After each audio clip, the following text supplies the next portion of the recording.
एक तरह से प्लान बनाने के लिए कि परमानेंटली हम सत्ता में कैसे रह सकते हैं और कैसे करें, महिलाओं का इस्तेमाल करके। और महिलाएं, आप महिलाएं हैं, हम जानती हैं कि महिलाओं का मसीहा बनना इतना आसान नहीं है। सबसे पहले तो मैं ये कहना चाहूंगी कि कल जो हुआ वो लोकतंत्र के लिए एक बहुत बहुत बड़ी जीत रही।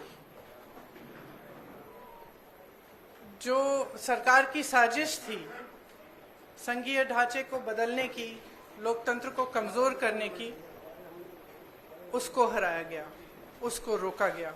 और वो साफ साफ सत्ता पक्ष के नेताओं के चेहरों पर दिख रही थी, आप सबने भी देखा होगा। गृह मंत्री जी और प्रधानमंत्री जी का भाषण सुन रही थी। कई बार दोनों ने अलग अलग मौकों पर अपने भाषण में कहा कि आप लोग अगर इसके साथ सहमत नहीं होंगे तो आप कभी यहाँ नहीं बैठ सकते, आप कभी सत्ता में नहीं आ सकते, आप कभी जीत नहीं सकते। और इससे बहुत साफ हो गया कि इनकी मंशा क्या थी।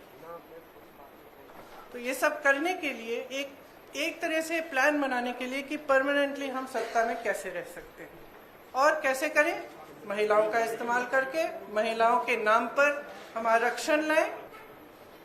तो ये साफ है कि उन्होंने सोचा चलो पारित हो जाएगा तो जीत, पारित नहीं होगा तो हम हर नेता के सामने बाकी पार्टियों को महिला विरोधी कहकर महिलाओं के मसीहा बन जाएंगे।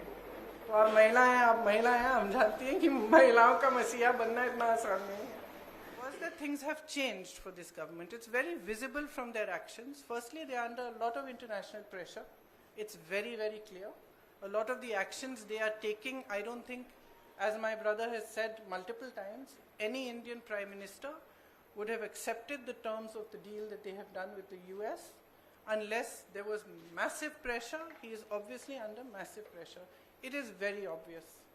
So public is seeing this. The public continues to suffer with multiple problems. The price of gas, price of fruit, vegetables, everything has gone up, and especially the burden of this is on the shoulders of women.